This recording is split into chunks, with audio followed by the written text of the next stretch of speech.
A very good evening and a warm welcome to everyone who has joined us this evening for the first lecture of Inspirit 2021.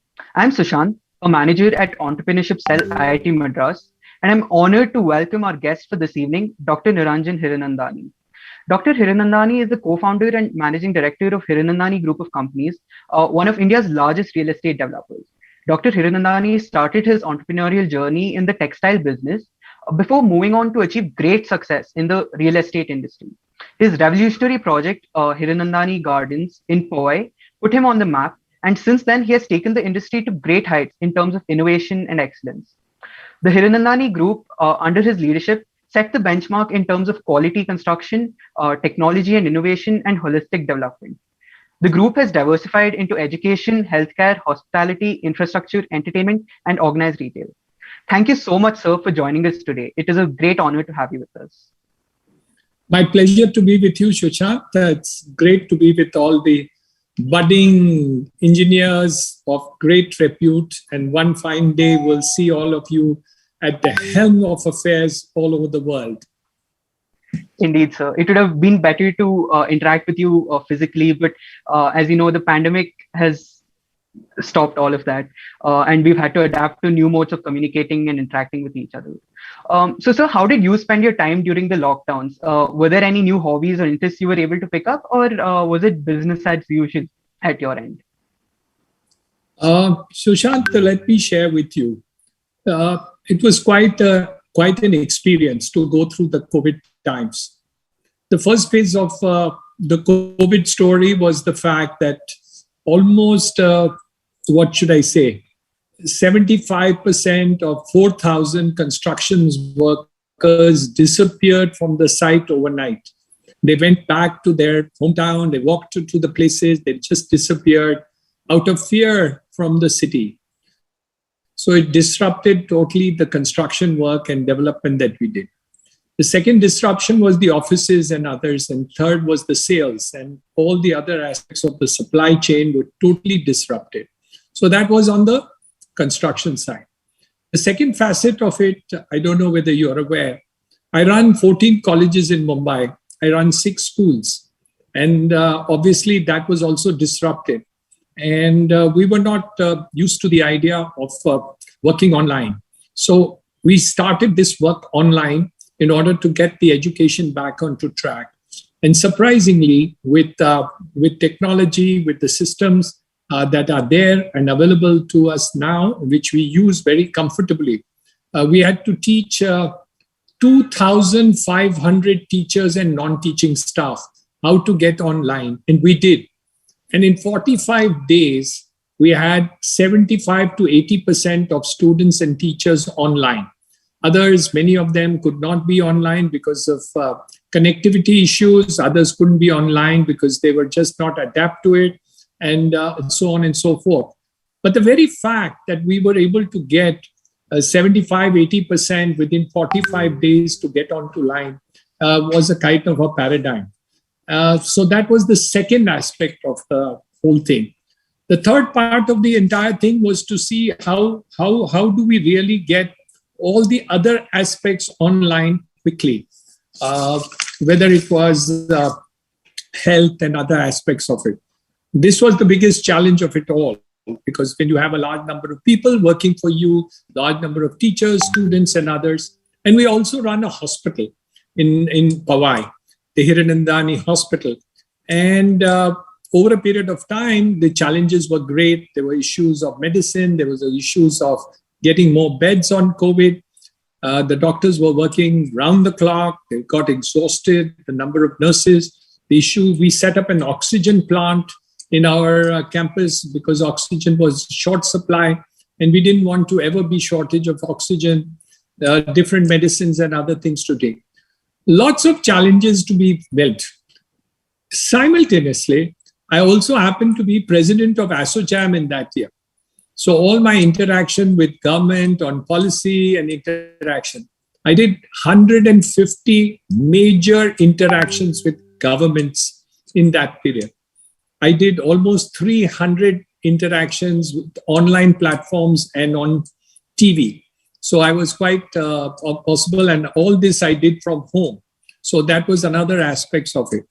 And the third part was the part of the charitable work that we do beyond these education activities, which was a skill development center, which got stuck for more than a year.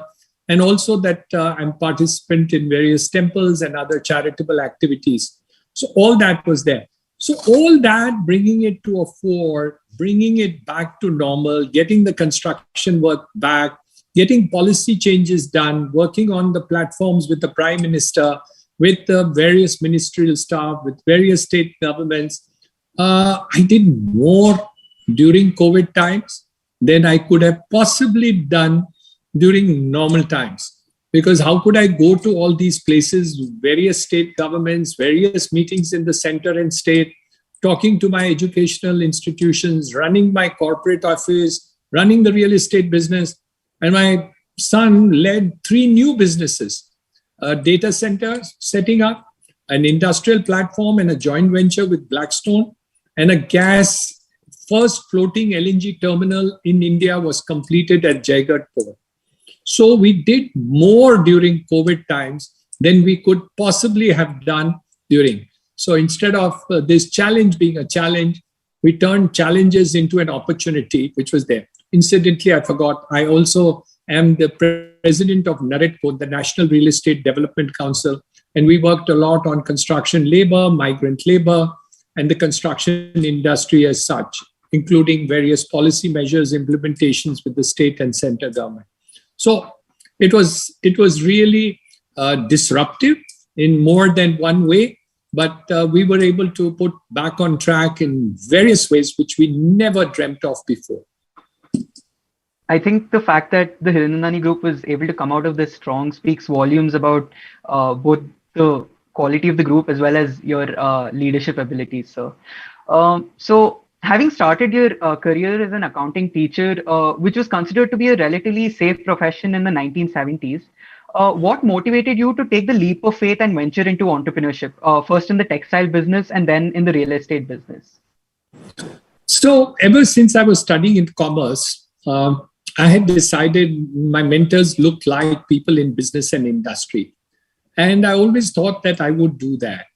When I did my BCom, my father, who was a doctor, ENT specialist of great repute, Padma Bhushan, Dhanvantri awardee, and he and a friend of his, Mr. Nani Palkiwala, a very, very eminent and famous lawyer in Mumbai, my father took me to meet him because he was also a director of Tata Sons, and said, okay, you want to get into the business world, why don't you meet Mr. Nani Palkiwala? So I was taken by my father to him, and they both of them kind of interrogated me. Mr. Palkiwala asked me, what have you studied, my son? I said, BCom. So he said, how did you do? I said, I stood second in the University of Mumbai in my commerce degree. Oh, son, then you must become a chartered accountant. And I said, no, but I want to get into the business of business. You're a part of Tata's group, so you should guide me as to what to do. So he said, no, you must do chartered accountancy. So between my father and his very, very eminent friend, a very, very reputed person, conned me to do my chartered accountancy, which I did. But I nevertheless always had in mind that I would get into the business of business. And ultimately I did, first into textiles, then into real estate. And then, of course, sold my textile unit when I was doing badly and got full-fledged into real estate. So you did all of this at a time when entrepreneurship was not a buzzword like it is today. So today you see new startups coming up left, right, and center. And probably during that time, venture capitalists were not heard of, and raising funds was, I'm sure, a nightmare. So how did you navigate these challenges, and what were some of the other challenges you came across while starting out? Yes, you are right, Sushant. It was extremely difficult to start off. Capital was not available, debt was not easily available. So we started small, very, very small. I also worked in two textile mills during my BCom, before my BCom, during my summer vacation. So I knew something on the textile side. So all those gave me an opportunity to start in a small way. We did start in a small way, doing badly in both the businesses. So we had to sell one. Didn't know which one to sell, but I got a notice from the union of my textile unit, which asked me for 100% increase in wages. Now, obviously, they would have been happy with 10%. But I realized that since I couldn't decide, a letter from the union was like a message from God.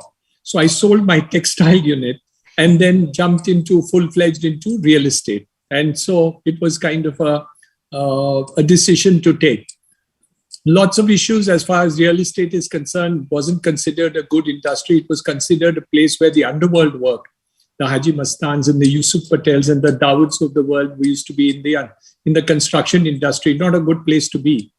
But over a period of time, we were able to work in that industry, build it up, and also make a reputation for doing ethical and good work, which was not very common in the real estate industry at the time when I was there.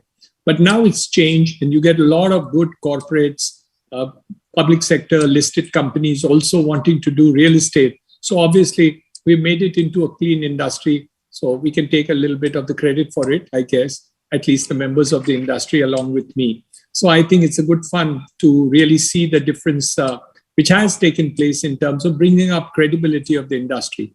But having decided I was going to be in the business world, I was also a teacher. So I taught 2 years in the Institute of Chartered Accountants to final students. And I enjoyed teaching. And that's why I probably afterwards drifted into education in a bigger way. So you briefly touched upon building trust and credibility in the industry. And when you entered in the 1980s, you were also up against several well-established players like the Wada Group and Shapoorji Pallonji Group, among others. So as you said, real estate is an industry where trust is a key factor for the customer. So how did you manage to build a name for yourself? And what were some of the challenges when going up against these established names? Or what were some challenges that you faced from your competitors? So we used to do good work.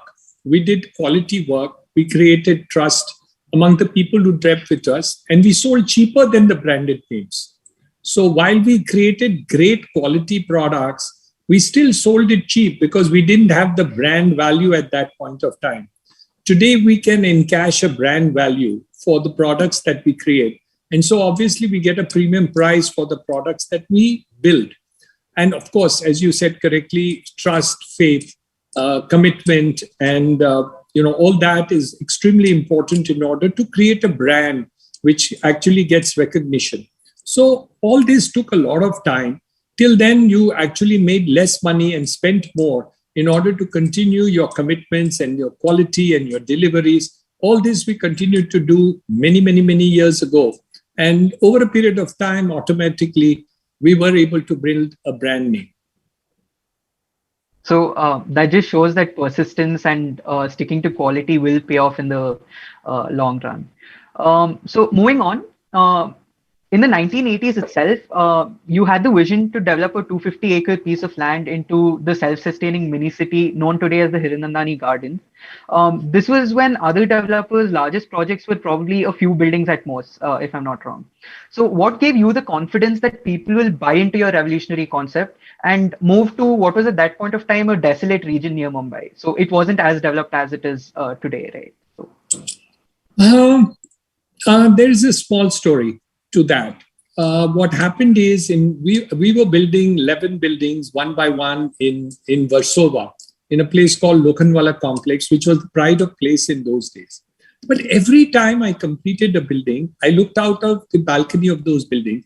And when I saw around, there were bad roads, there was bad sewage systems, no proper street lights, nothing worthwhile, water supply was decrepit, all sorts of problems in the infrastructure around the buildings.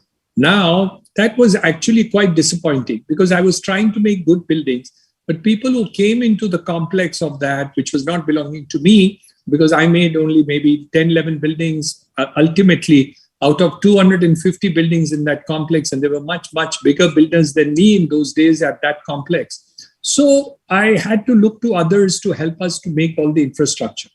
So one day I decided I must find a place big enough that everything that I make will be built by me. for my company. So we built the residential, the commercial, the retail, the gardens, the schools, the colleges, the hospitals, the IT buildings, the commercial, everything we would do ourselves. So we picked up a remoter place outside the city limits in those days at Powai, which are now, of course, the city has grown around our complex. And most of the projects that we build, cities get built around our place where we are doing work. And so we built this Hiranandani Gardens in a way that we built each and everything. So we built great buildings, we built great roads, we did sewage recycling plants, we built a school, we built a hospital, we built a go-karting track, we created a games arcade, we did a bowling alley. So all the things that we continued to do made the whole place holistically and beautiful. And incidentally, it's just opposite IIT Mumbai. Yeah. I'm actually aware of that. So maybe if I visit IIT Bombay for some event, then I'll probably visit Hiranandani Gardens too. You must. It's just across the road from there. Yes, sir, I will. So you were involved in drafting the state policy for slum rehabilitation in Mumbai, and you have also served on the board of the Housing and Urban Development Corporation. Given this background, what is your view on the pace and manner in which infrastructure development is taking place in urban India? So that's a good story in recent times as compared to the story in the last 60, 70 years. So I would say that the transformation that is taking place in urban infrastructure in the last few years has been actually quite a great achievement. And we have 100 smart cities which have got funds from the central government, the state governments putting equal initiatives and stuff like that. And all these things have made a great story in terms of improving urban infrastructure. Besides that, you have the national highways. In the good old days, we were making 1 kilometer of national highway per day.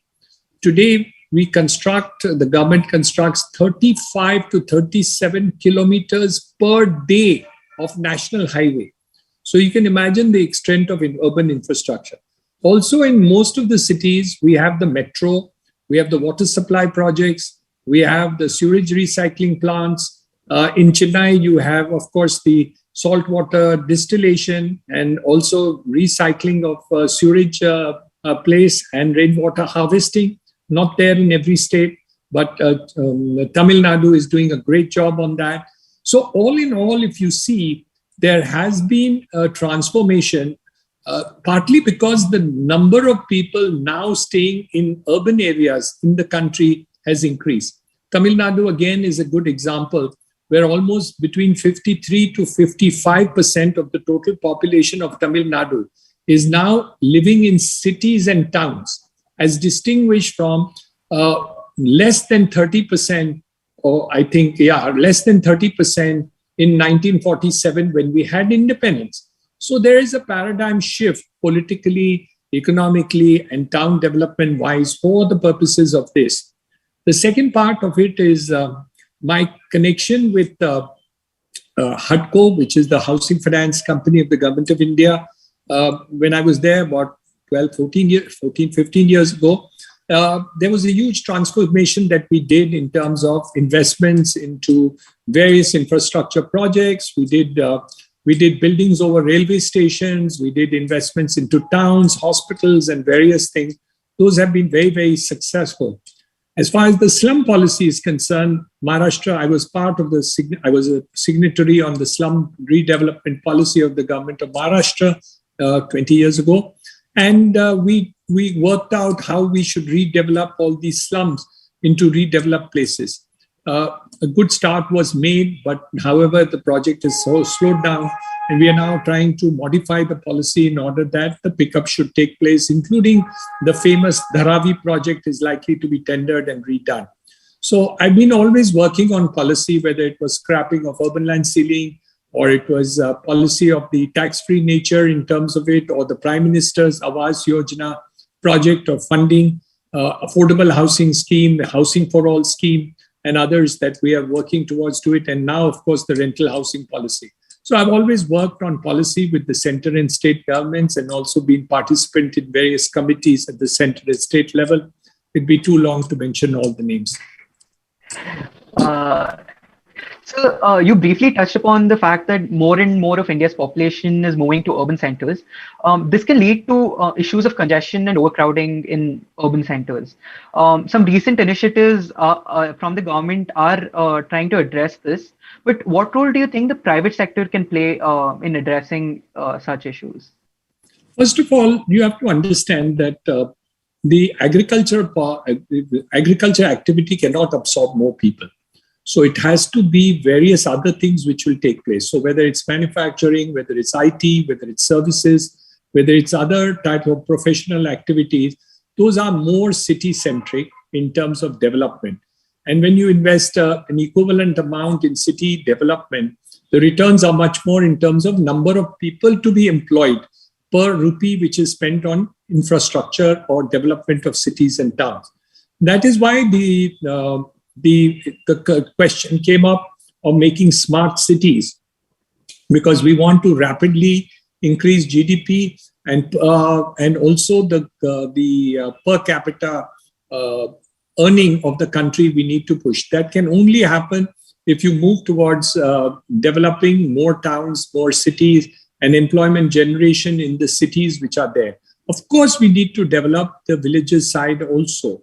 But we have to also remember that they are not going to be able to get enough employment. And now with equipment and others and tractors and other things, you need less people to be working on farms. So you need to skill and reskill and upskill various people in industry, in activities, in services, in order to see that employment should be there and the multiplier effect should be much greater.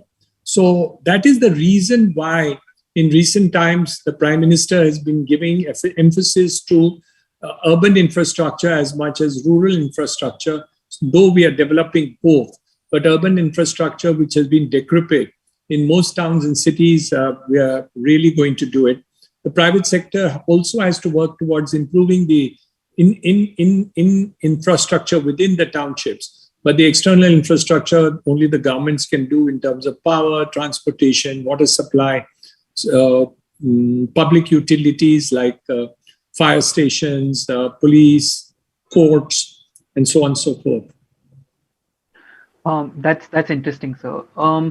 So you briefly touched upon the impact of COVID-19 on the infrastructure industry. So could you elaborate on what the Hiranandani Group did and other players as well did when most of the workers on site returned home and construction essentially stopped for a period of 3 to 4 months?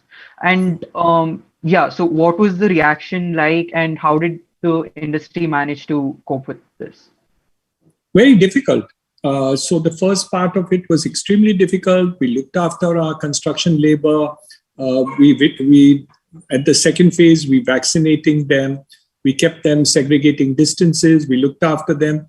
And shockingly, we had out of the 1,500, 1,600 workers which remained with us, you cannot believe we never had a death of a single worker on all these numbers. It's a unique statement that I'm making, that there were people in the offices who did not connect with us, but those who lived with us, whom we took care of, not a single person died in any of my construction and migrant labor. There were people who died of our offices who were not coming to the offices and could not be looked after properly. And we had deaths in the company. But from construction labor, migrant labor, I had 0 deaths. So you can imagine that we went extraordinarily out of the way in order to see that the migrant labor who remained with us and did not leave our premises were taken care of. Number 2, the moment migrant labor returned back and we were permitted to do in situ construction for those labor who were living on site, we ramped up the construction activity again. And in fact, last year, post-September to March of 2021, we had the highest sale ever. So we did more business in those 7 months than we could have done in whole 1 year. So the people, the construction work, the marketing team and others worked round the clock once the COVID situation improved till, of course, the second wave came in. And again, we had to slow down the second time. But in the second time, we lost only 10% of the workers instead of 75% of the workers, because the workers had much more confidence in us. And this was somewhere in May, June, when they normally construction labor go back to their homes for agricultural activities. And also there are weddings and those functions which take place during that time, which normally we lose 10 to 15% of those labor during that period. So in reality, if you ask me, on the second round, we lost almost zero due to COVID, but we consider about 10 to 15% loss during that time. Hence, all our activities and contribution of looking after construction workers, labor who remained with us, gave them the confidence on the second round to do it. And I'm very sure that if at all the third round does come, there will be zero disruption of construction, almost because my labor and other people and staff are very confident in working with us and living rather than going home and dying. So it's the other way around. They're more safe now with us than leaving us. Indeed. So you briefly mentioned that the sales post the first wave of COVID was actually greater than what would have been if COVID-19 had not impacted. So do you think that's a phenomenon that's here to stay? As in, what do you think the aftermath of the pandemic looks like in the real estate industry? Or do you think it's going to, again, are you going to see a dip again? The future is not ours to see. Que sera, sera, whatever will be, will be. Nobody can exactly predict the future. But let me say, my prediction is that the second wave will not be as strong as the previous waves, simply because more and more people are vaccinated and there is less chance of serious mortality in the third wave. So I do believe that the third wave will come, but it won't be it will not cause as many deaths. So there will be a much easier way to live with it rather than to be frightened of it. The second part of it is that since the people have confidence in the company and others, they are more likely to remain and not go away, because they're more likely to be without medical help if they go back to the villages, rather than staying with us where we can take care of their health, hygiene, and hospitalization instantly. So we take care of them completely. So I think that's another reason why things are not likely to be disrupted in such a bad manner. But when you're talking, Sushant, across the board, there is another problem. Many of the businesses have done, in fact, better in this year. So steel, cement, and IT, and some other industries have done extraordinarily well. In spite of everything, they've done exports, they've done in-house thing, the roads are doing, all these things are going on. But there are other sectors in the economy. Many of the MSMEs are in difficulties. Hospitality is in difficulty. Aviation is in difficulty. Hotels have a problem. So all these industries and small businesses have been immensely affected and are likely to be re-affected or affected again in case a third wave comes where lockdowns, partial or complete, are required again. So those industries where is a big loss to the exchequer, GDP, and also employment of the country. And my worry is that a lot of these people may again get unemployed if the third wave hits, which requires lockdowns to come in again. So that's a challenge. But many of the industries will not be as badly challenged this time as took place last time, is my belief, and this is my expectations. But as I said, we are never 100% sure about this thought, but I'm more likely to be right than wrong this time, I hope. Let's hope that the future is bright.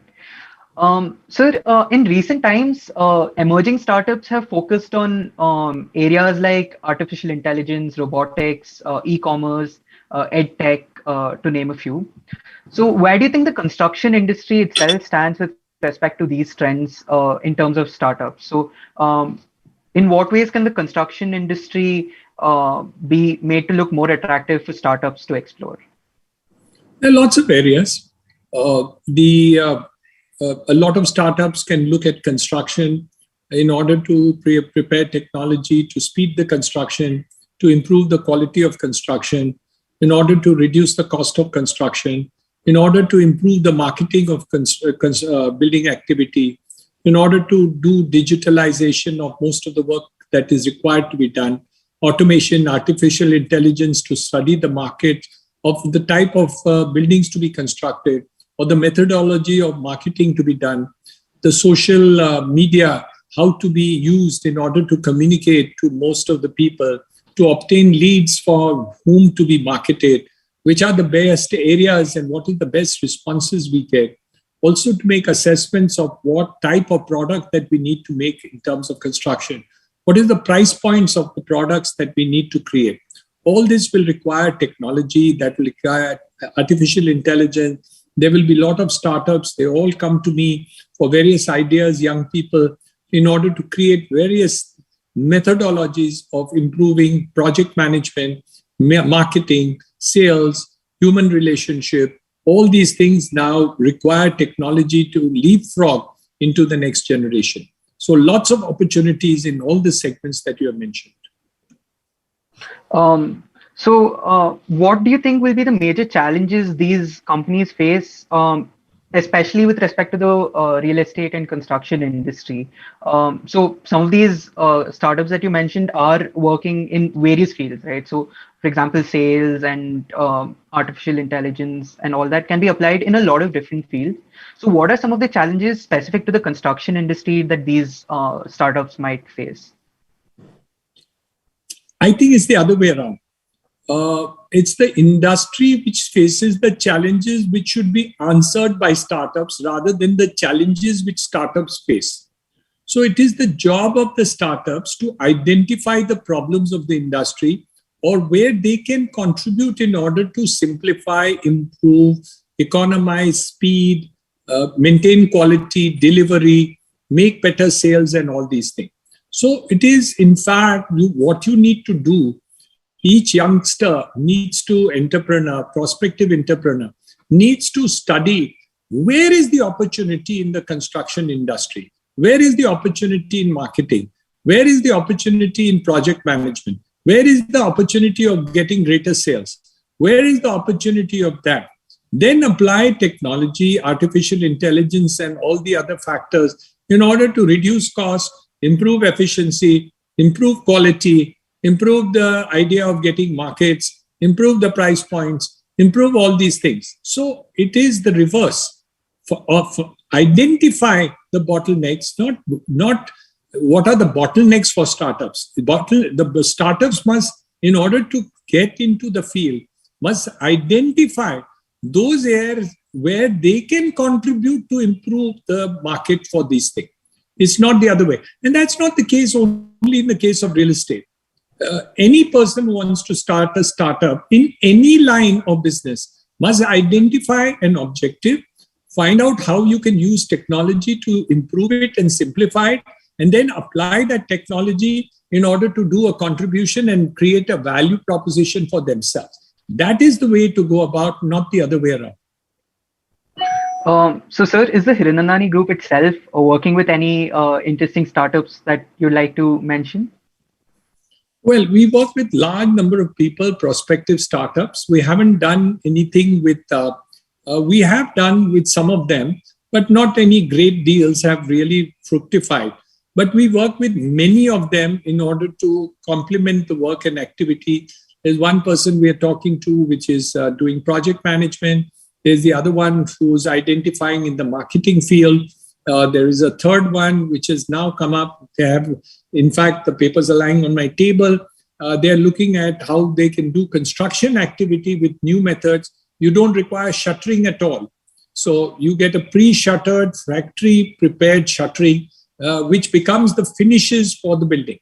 So you don't have to do anything like de-shuttering the building at all. It's a permanent finish on the side, which is there, and you pour concrete into it. So no de-shuttering whatsoever, just build the whole building into it. I've just met them 2 days ago at, in fact, Chennai airport. And while I was leaving, they accompanied me and met me in the airport, actually.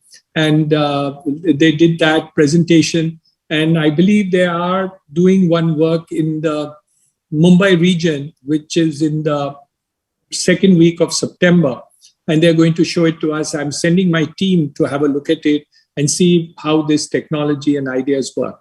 So very interesting to see all the new technologies, new ideas, new startups, thinking of new things to do. And I'm sure this paradigm is going to continue to happen. So coming to the real estate industry itself, so there's a perception that it is tough for any new player to come into the real estate industry because of established players like yourself. So do you think this is true? And what challenges do new players face today that you yourself didn't face during your time? And what challenges would be common between then and now, if any new players entering the real estate industry? So again, Santosh, I'm sorry to contradict you.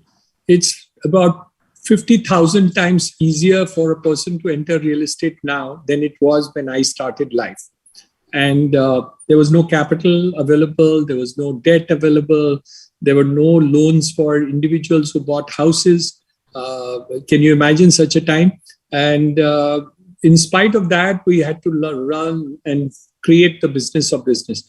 Today, it's much easier. And that's why large number of companies are coming up, large number of individuals, partnership, private limited companies, publicly listed companies, foreign direct investment of capital and others are made available. Professional people, architects and others to guide you, and property consultants to guide you to market them.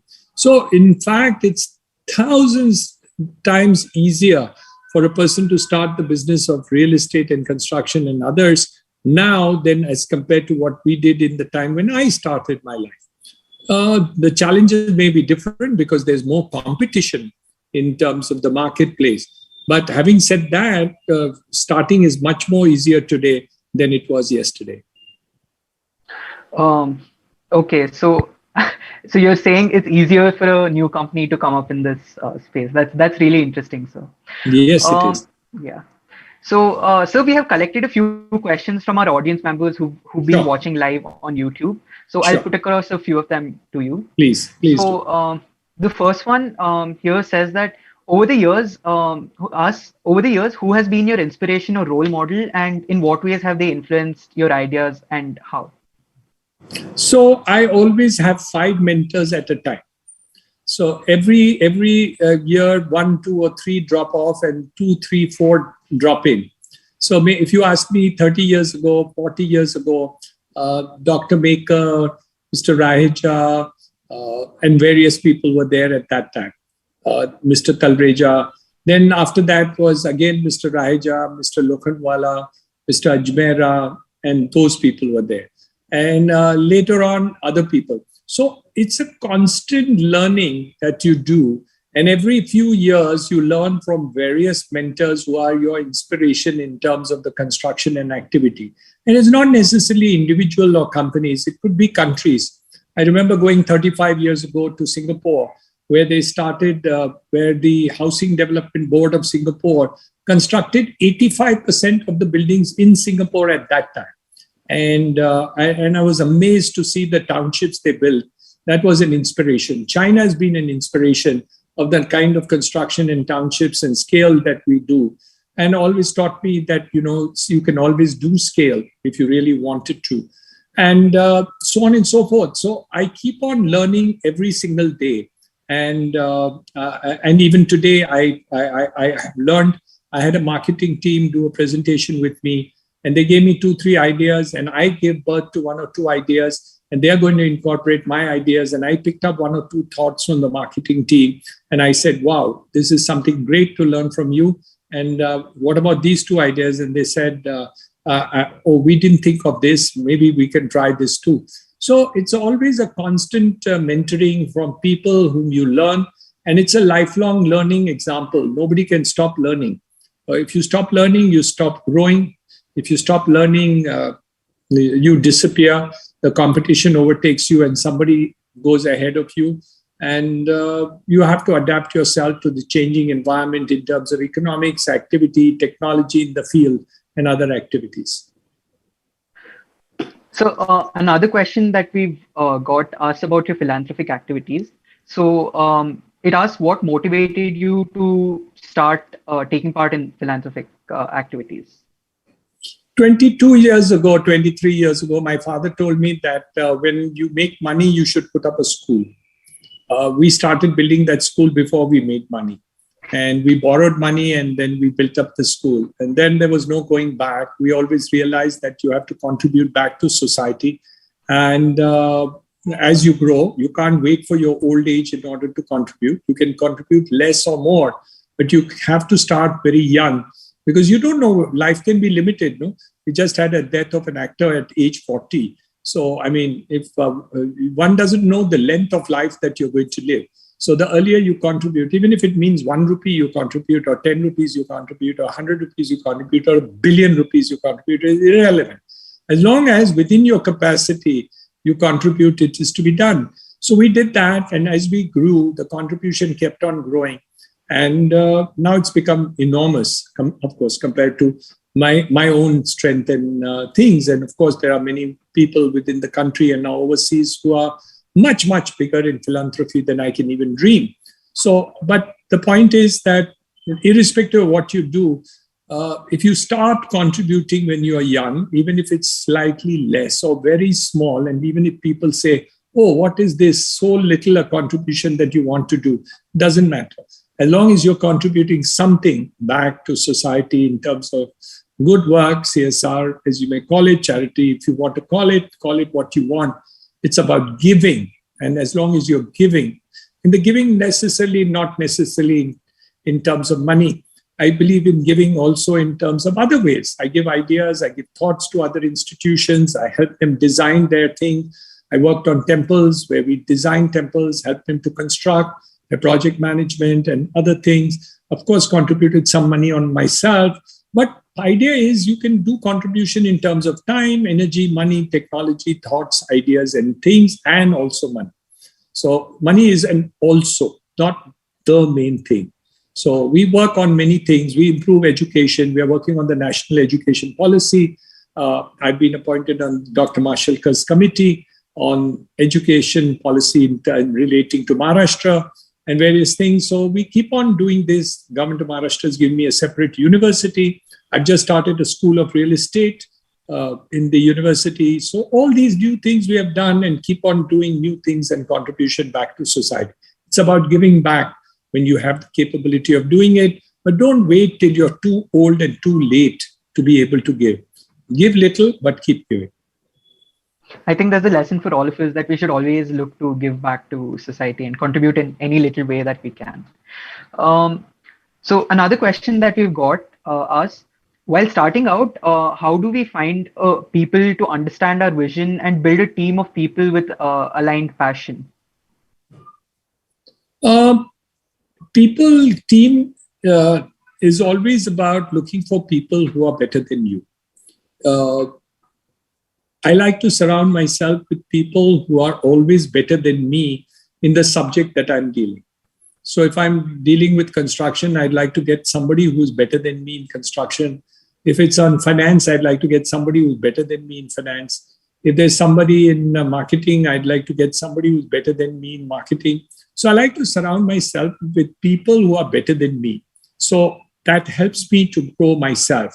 But it's always a challenge because many people are too arrogant to be able to willing to have people who are better than me.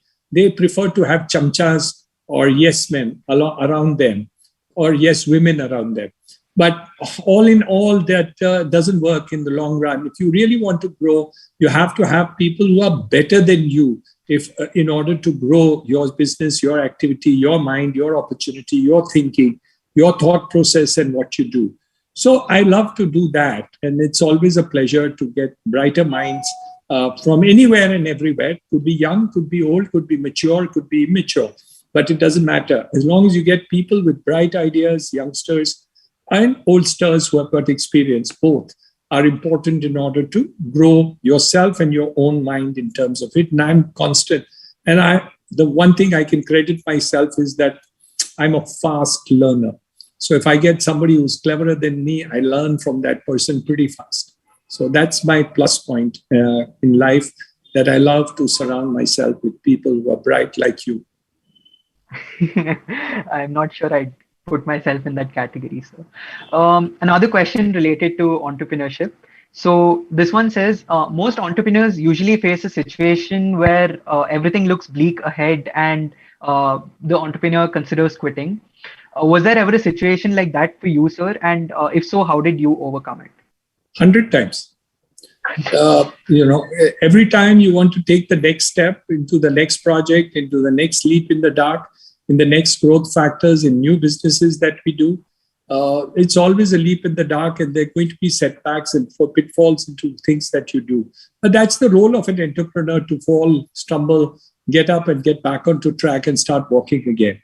So yes, you will get disappointments, but that is for anybody in any line, not necessarily an entrepreneur. Even if you're a professional, even if you're in service, you're going to have problems. You're going to make mistakes. You're going to rectify it. But you have to get up and again admit your mistake. Admit it to yourself first before you admit it to anybody else. And then correct yourself and move forward.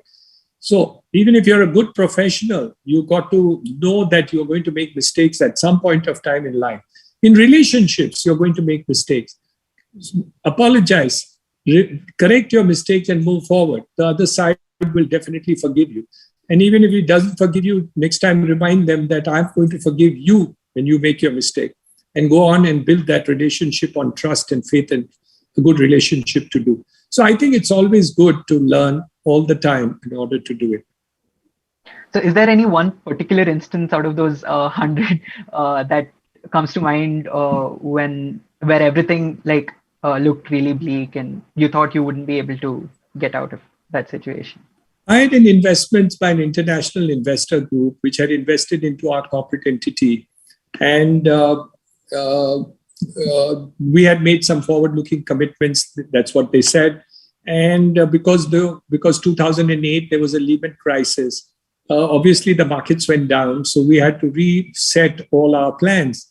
They said, no, you have actually lied to us in terms of it. had never lied. And on the basis of that, they filed an international case against me for 5,000 crores of rupees in an international court. And I spent almost 200 crores of rupees to defend myself in the international court. I won that case. And it's one of the rare victories which an Indian corporate company has done in a Singapore international case. But I did win, and I was very fortunate. But it was a horrible setback. And I spent 3 years on that case. And actually, those 3 years were such a big loss. My entire family was upset. And it was very, very difficult period for me.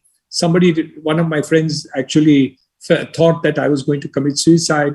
It was so bad. But having said all that, we can look back and say that, we still face those problems and stumbles and things. And we overcome this situation, and that's okay now. But yes, you have problems. Well, those one of the bigger ones which I've shared with you. But if you ask me how many other problems, my God, I can spend the next day, 2 days, 3 days, maybe the next weekend also, telling you about all the stumbles and problems that life brings about it and all that. But let me tell you also that in spite of the stumbles, if I got up and walked again, I promise you that God is with us, and He will not, when He sees you fallen so many times and willing to face it, I promise He will then one day come and hold your hand. That's so basically you're saying everyone will face failures, but it's all about overcoming them and believing in yourself that you'll be able to overcome those challenges.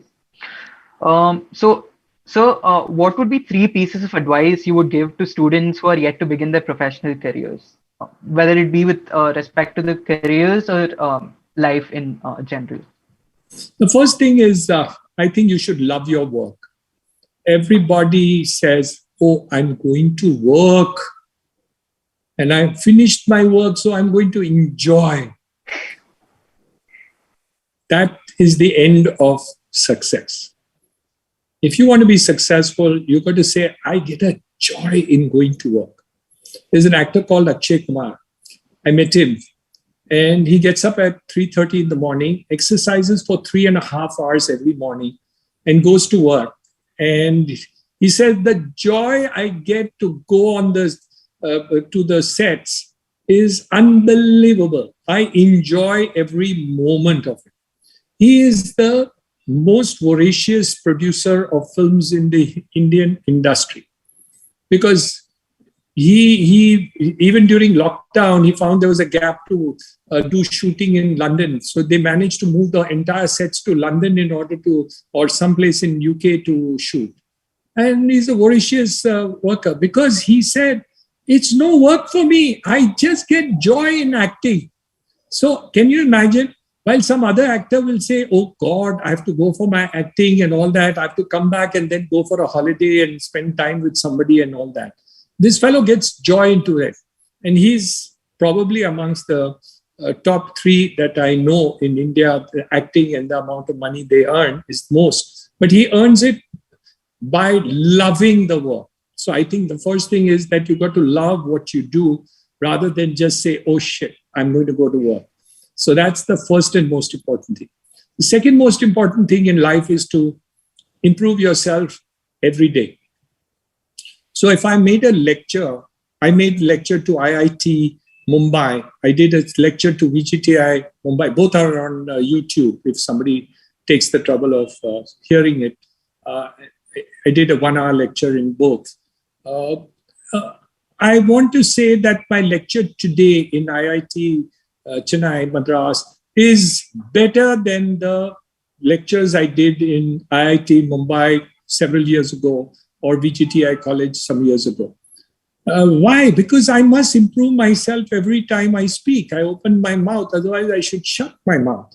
So in life, you keep on trying to be better in everything that you do or anything that you do. If you love, remember tomorrow, you must make love better than what you did yesterday. And that should be a promise to you. Love your parents, love your spouses, your boyfriends, your girlfriends, your children, your grandchildren, like I do, and stuff like that. It's everything must improve. The tomorrow must be better than the past. The third thing, what should I say? I don't know. Too many things to say, so you're limiting. You can go beyond 4. Beyond 3. It's all right. It's okay. The third thing I would say, unfortunately, hard work. Hard work pays. Hard work pays in the long run. If you're committed and you have your objectives clear and you work hard onto it, you have to succeed. And there is nobody in the world who has succeeded over the long run without hard work. There's not a single person who has done that. So whether you're a Mukesh Ambani or you are a good guy, a technology guy, or if you're a good teacher, you're a good construction guy, whatever you may be in life, if you really want to do well, you have to work very hard. And if you love your work and if you keep improving yourself, hard work comes automatically. So it's a part of the same process that you really need to do. And believe you me, all this I didn't know when I was in college. I wish somebody had told me all this when I was there. So I'm sharing this with you with the real belief that if you can pick up 1% of what I've said in all these 3 things, I promise you will be much more successful than even I am. I'm sure we'll definitely keep that in mind. So, sir, to conclude off, we have a few questions. We have a few rapid fire questions for you. So, sure. If you could give a quick reply, or I mean, you could elaborate as well. I'm sure all of our audience members would love to hear you. But yeah, here goes. So, if you were to recommend one book or one piece of content that has motivated you, what would it be and why? I think the story of the Prime Minister, that even in India, a chai wala can become a Prime Minister. What a better story than that? So simple that anybody can achieve anything. It's a fantastic story. Ordinary person being able to achieve in the Indian context and become so great. And I think stories about people who are achieving, whether written or in a book or not, is an important story. Superb. What is your favorite thing to do in your spare time or your free time? The favorite thing in my spare time. I don't have a spare time. I have all my time allotted. I have time for loving. I have a time for dancing. I have a time for partying. I have a time for exercising. I do my yoga. I do my charitable work. I run the hospital. I run the schools. I run a university. I do my real estate, and I do every aspects of real estate. I work on policy. So I am quite full of time. And if I want to do a lecture with IIT Madras, I have to spend the time and say, okay, I'm now slotting this time for IIT Madras. That's why I'm giving you the time. So everywhere, there is no spare time. I don't understand what is spare time. Spare time is time which you want to burn away. I don't burn away any time. If I decide that I must go to sleep, I go to sleep because I think I need to rest and recuperate. So there is no such thing that you say, burn away the time. It's stupid to burn away time. That's the only thing in life which is limited, which is time. Why would you want to burn away time? You have to live time. You can love time. You can enjoy it. You can climb up Mount Everest and do it. But why would you burn time? I don't understand that at all. Let me rephrase the question, sir. What is your favorite thing to do apart from time spent on work? Whether it be your construction business or okay, I like to love, I like to dance, I like to party, I like to get ideas from friends, like to meet people whom I learn from. So I would go and meet Mukesh Ambani, I would go and meet Uday Kotak, I would go and meet Dr. Mashalkar, I would go and meet all these people, I would call them for a cup of tea or drink or a dinner. I would spend time with people who are great educationists, politicians, people who are good speakers, meet Shekhar Gupta. There's so much fun to do and so much to do. And if you really want to do something like that, and each of them is a joy. So, irrespective of what you may say, that can be joyous about each and everything that you should do. And I personally feel the most valuable thing in my life is my time.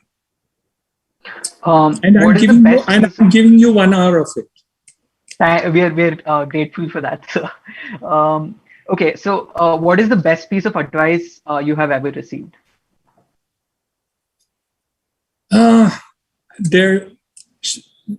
Sushant, I promise you, I learn one thing every day. There is no best thing. The best thing which I learned in school was, that you can learn anything. I was a bad speaker. My teacher taught me how I could speak well. My 5th standard school teacher in English taught me how to pronounce English correctly. My physical training teacher in school taught me how to stand my 6 feet erect. He gave me a box once in my back and showed me that if you bend down and all that, you will look old at the age of 16. So all this you learn. There's not one thing you can learn. How can you learn one thing? You have to learn one new thing every day. It's stupid. How can you have so much information on the net, on YouTube and everything. How can you not learn? Okay, nothing else. Learn a new song.